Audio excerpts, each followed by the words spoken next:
Bienvenida o bienvenido a esta nueva exploración en profundidad. Hoy nos adentramos en la mente, en el espíritu de una figura verdaderamente influyente en la historia de la Iglesia, San Gregorio Magno. Una figura fascinante, sin duda. Y vamos a poner el foco en un título que, resuena con muchísima fuerza.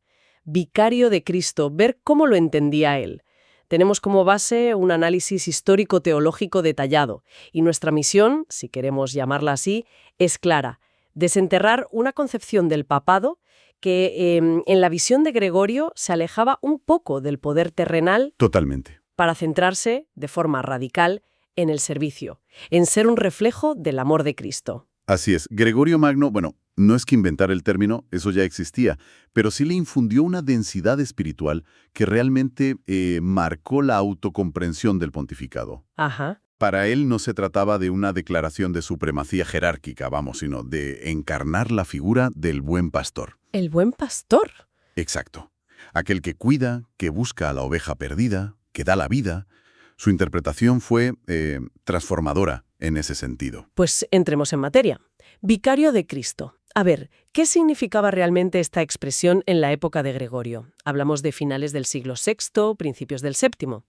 Las palabras, a menudo cambian de peso con el tiempo, ¿no? Es un punto crucial, sí. Hoy quizás lo asociamos casi instintivamente con autoridad suprema, Sí. con un sustituto que ejerce plenos poderes, ¿verdad? Ujú. Pero en su origen, y sobre todo en la mente de Gregorio, la connotación era distinta. Él lo vivía como una sustitución amorosa. Sustitución amorosa. Esa fórmula ya nos da una pista importante. No suena a una delegación de poder, digamos, fría o administrativa. En absoluto. La idea central no es que el Papa reemplace a un Cristo ausente. Al contrario, Ah, interesante. parte de la convicción de que Cristo está presente y activo en su Iglesia. Pero claro, siendo invisible, necesita, pues, manos visibles. Instrumentos humanos para continuar su obra de salvación y cuidado. El Papa, en esta visión, es el principal de esos instrumentos. Actúa en lugar de Cristo, sí, pero movido por el amor de Cristo. Entonces, ¿la clave es esa conexión continua, la presencia activa de Cristo? Justamente. Y Gregorio mismo lo expresaba con una humildad que, la verdad, desarma. En sus escritos encontramos frases como: «El Señor confió a Pedro el cuidado de su grey, y nosotros, indignos, llevamos ese peso en su nombre». Indignos. Esa palabra es fuerte. No se trata de ocupar un trono, sino de llevar una carga, un servicio, y siempre en nombre de otro. Eso nos lleva directamente a la idea de representación. Mencionabas antes que es una representación mística, no solo legal o administrativa. ¿Podemos profundizar un poco ahí? ¿Suena a algo más complejo que simplemente actuar en nombre de? Totalmente. A ver, para Gregorio, la Iglesia entera tiene una dimensión sacramental, ¿Qué quieres decir con eso exactamente? que es un signo visible de la gracia invisible de Cristo. Es el lugar donde Cristo se hace presente y actúa. Dentro de esta visión, el Papa cumple una función particularmente intensa en esa sacramentalidad. Él es, por su ministerio, un signo y un mediador privilegiado del amor y la guía del Señor para todo el rebaño. Es lo que el texto llama una visión muy encarnacional, la idea de que lo divino sigue actuando a través de realidades humanas, concretas. Exactamente.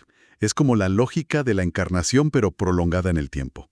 Cristo actúa a través de la palabra que se proclama, de los sacramentos que se celebran, Ujú. y también a través del ministerio de los pastores. El Papa, como sucesor de Pedro y, ojo, primer servidor de la Iglesia, tiene esa tarea: hacer visible, tangible, esa guía y ese cuidado de Cristo. Ya veo. Y para Gregorio, esto se manifestaba no solo en el gobierno o la enseñanza doctrinal, sino de forma primordial en la caridad activa, el cuidado de los pobres, de los que sufren. Hay una frase del texto que me impactó bastante. El vicario no es otro que el servidor del designio divino, el que siendo polvo lleva sobre sí la carga de la gracia.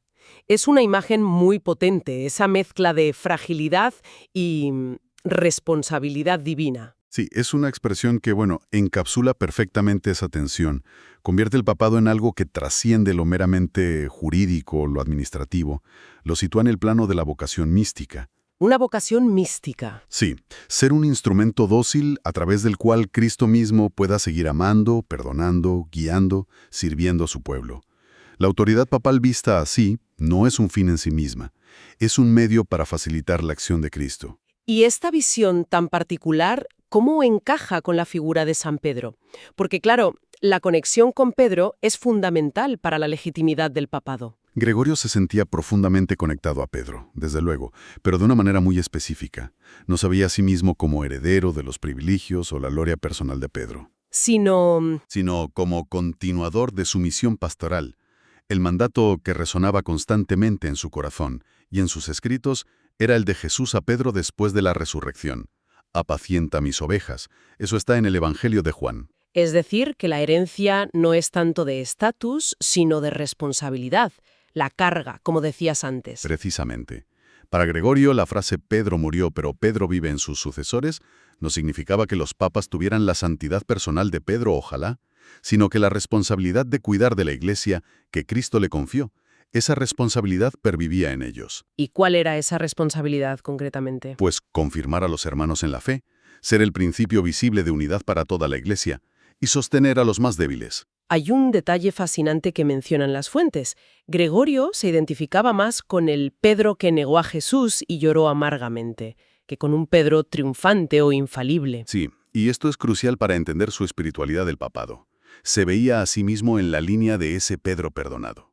De ese Pedro que, consciente de su propia fragilidad, recibe la misión no por sus méritos, sino por pura misericordia de Cristo. Entiendo. El Papa, para Gregorio, no es el hombre perfecto, es el pecador perdonado que sirve. Y esta perspectiva lo sitúa en una profunda solidaridad con el resto de los fieles, ¿sabes?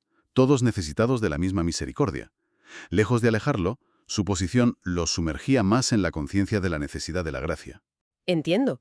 Esa conciencia de la propia debilidad como fundamento del servicio. Ahora, llevemos esto a la práctica. Gregorio vivió en una época muy compleja. El Imperio Romano de Occidente desmoronado, tensiones políticas por todas partes. Un caos, sí. Y ya se notaban las diferencias crecientes entre la Iglesia de Oriente y la de Occidente. ¿Cómo aplicaba esta visión del vicario de Cristo como servidor en ese contexto tan fragmentado? Esa es la prueba de fuego de su teología, claro. Para Gregorio, la función primordial del vicario de Cristo era precisamente esa, custodiar y promover la unidad del cuerpo de Cristo, la Iglesia.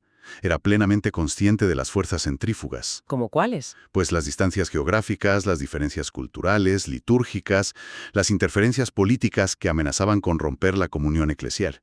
Especialmente la relación con Constantinopla, que siempre fue delicada. Y su respuesta, según leemos, no fue intentar imponer un modelo único o centralizar todo el poder en Roma de forma autoritaria. No, su enfoque fue distinto. Ante esas tensiones, no se presentó como un monarca eclesiástico que dicta normas desde la distancia. Al contrario, se definió a sí mismo y actuó como servidor de la comunión o servidor de la unidad. Servidor de la unidad. Exacto. En sus numerosísimas cartas a obispos de todo el mundo conocido, tanto en Oriente como en Occidente, insistía mucho en este punto. Presidir la Iglesia no es mandar sobre los hermanos, sino sostenerlos en el amor que los une. Buscaba persuadir, recordar los fundamentos de la fe común, apelar a la caridad fraterna. Es como si viera al Papa como, no sé, como el corazón que debe bombear la sangre de la caridad a todo el cuerpo eclesial, manteniendo la conexión entre los distintos miembros. Es una imagen muy adecuada, sí. Un centro de comunión que trabaja para mantener la armonía, pero respetando la diversidad legítima dentro de la fe compartida. Su autoridad, por tanto, no estaba orientada a uniformizar o a dominar, estaba al servicio de ese vínculo esencial de la caridad, Ya. que para él era la esencia misma de la Iglesia universal. Entendía que forzar la unidad sin caridad era crear una estructura vacía, sin alma. Por eso, por ejemplo, dialogaba extensamente con el patriarca de Constantinopla, aunque hubiera tensiones doctrinales o de prestigio. Buscaba siempre mantener los puentes. Si la unidad servida desde el amor es la función central, eso nos lleva a preguntarnos por la cualidad fundamental que debe manifestar quien ocupa ese lugar. ¿Cuál sería, según Gregorio? Aquí es donde la visión de Gregorio se vuelve, yo diría, profundamente evangélica y conmovedora.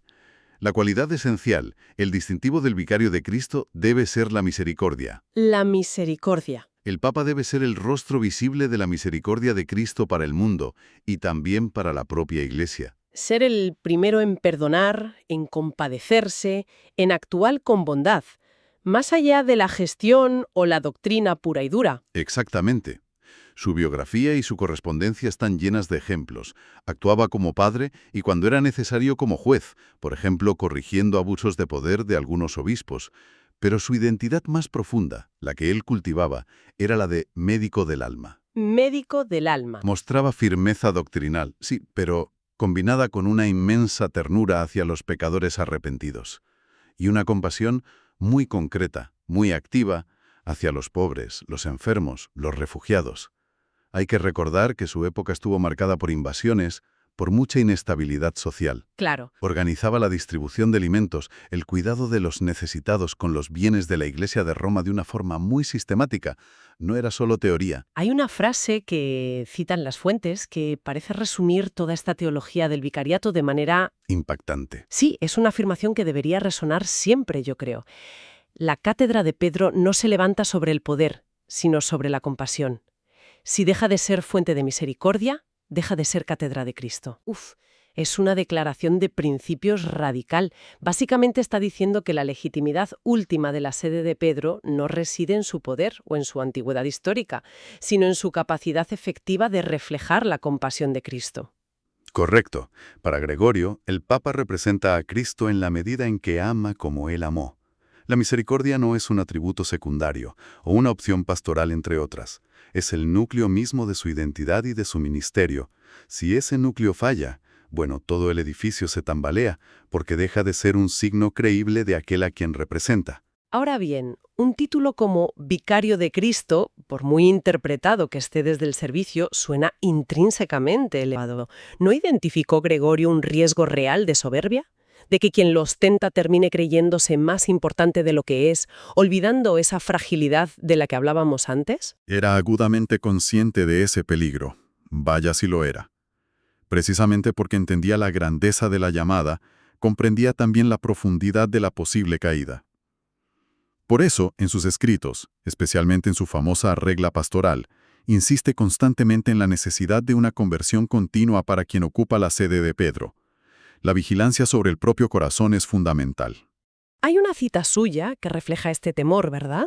Sí, una muy reveladora. Cuanto más alto me veo colocado en dignidad, más temo haberme alejado del modelo de mi Señor que era humilde y servidor. La altura del cargo no era para él motivo de orgullo, sino de temor y temblor, de mayor necesidad de aferrarse a Cristo. Entonces, la humildad no es simplemente una virtud personal deseable para un papa, sino una especie de salvaguardia estructural, la garantía de autenticidad de su ministerio como vicario. Y es exactamente eso, la humildad entendida como reconocimiento de la propia verdad, la dependencia radical de Dios, la condición de pecador perdonado, es lo que permite que Cristo actúe a través del Papa. Solo quien se reconoce indigno y necesitado de la gracia puede ser un transparente de Cristo, en lugar de un obstáculo. Ya. Gregorio insistía en que Cristo no necesita príncipes que administren poder terrenal, necesita testigos que den fe de su amor redentor y su misericordia con su propia vida. Se trata entonces de mantener un equilibrio increíblemente delicado entre la dignidad del oficio y la humildad personal. Un equilibrio sagrado, como lo califica el texto que analizamos. Dignidad sin caer en el orgullo, autoridad ejercida como servicio sin caer en el dominio, cercanía a Dios sin perder la cercanía con el pueblo. Es la tensión constante de representar al totalmente otro, a Cristo, siendo plenamente consciente de la propia fragilidad humana. Esa tensión vivida en fe es lo que, según Gregorio, hace auténtico el ministerio. Bien, hemos recorrido las distintas facetas de esta visión gregoriana. Si tuviéramos que destilar la esencia, ¿qué significa realmente ser vicario de Cristo para Gregorio Magno? Pues significa ser vicario no tanto del poder omnipotente de Cristo Rey, sino primordialmente vicario de su amor crucificado y resucitado. Del amor. Eso es, representar al Cristo que se abaja, que sirve, que lava los pies, que busca a la oveja perdida, que ofrece misericordia sin fin. La autoridad está intrínsecamente ligada, subordinada, a esa misión de amor servicial. Por lo tanto, la misión principal del Papa sería, digamos, prolongar en el tiempo y hacer visible ese gesto tan paradigmático de Jesús, lavando los pies a sus discípulos en la Última Cena. Exactamente. Ese gesto resume la lógica del reino que el Papa debe encarnar. Por eso la verdadera fuerza del vicario de Cristo, en la perspectiva gregoriana, no reside en la capacidad de imponerse, sino en la capacidad de compadecer, Compadecer. de padecer con la humanidad y con la Iglesia en sus sufrimientos y también en sus alegrías. Cuando el Papa, viviendo esta espiritualidad, bendice, es Cristo quien bendice a través de él. Cuando perdona, es la misericordia de Cristo la que se hace presente. Cuando trabaja por la unidad y sufre por las divisiones, es el corazón de Cristo el que late en él. El texto lo llama el eco del amor que no calla. No se trata de ocupar el lugar de Cristo como si Él estuviera ausente, sino de ser un reflejo, una transparencia de su presencia continua. Es una imagen realmente poderosa. Muy poderosa, sí. Transforma la percepción del título Vicarius Christi. No es un título de poder aislado, sino que lo convierte en sinónimo de una presencia redentora y servicial activa en medio del mundo y de la historia. Sería entonces el signo visible de que, según esta profunda visión teológica, la promesa de Cristo de permanecer con su Iglesia no es una simple abstracción. Y si conectamos esto con un panorama más amplio, como sugiere nuestra fuente, esta perspectiva de Gregorio sobre el liderazgo, entendido fundamentalmente como servicio humilde, responsabilidad por la unidad y encarnación de la compasión, ofrece una lente muy interesante, ¿En qué sentido? pues para examinar cualquier forma de autoridad, incluso más allá del contexto estrictamente religioso, nos recuerda que la legitimidad de quien lidera puede derivar no solo del nombramiento formal o del poder que ostenta, sino de su coherencia ética, de su orientación al bien común, Ya. de su capacidad de servicio desinteresado y de su empatía activa. Ciertamente nos deja pensando. Es como si el vicario, en esta visión, fuera un recordatorio viviente y actuante de esa promesa final del Evangelio de Mateo. Yo estaré con vosotros todos los días, hasta el fin del mundo. Un testimonio de que esa presencia no es solo una doctrina, sino una realidad operativa. Y esto, naturalmente, plantea una cuestión relevante para la reflexión personal, una que va más allá del análisis histórico o teológico del papado. A ver, ¿Cómo podría resonar o cómo podría interpelarnos esta concepción gregoriana del liderazgo, un liderazgo fundamentado en la humildad radical, el servicio incansable y la compasión visible, en las diversas estructuras de autoridad que conocemos hoy, tanto en ámbitos religiosos como seculares? una pregunta que invita a la introspección y al análisis crítico, desde luego. En efecto, ¿qué elementos de este modelo, que prioriza el cuidado sobre el control, la misericordia sobre el juicio implacable, la unidad en la caridad sobre la uniformidad impuesta, qué elementos podrían considerarse no solo vigentes, sino quizás urgentemente necesarios o inspiradores en nuestro mundo contemporáneo? Un mundo a menudo tan marcado por lógicas de poder competitivas, por la polarización, la falta de empatía. Exacto. Es sin duda un tema sobre el que vale la pena seguir meditando.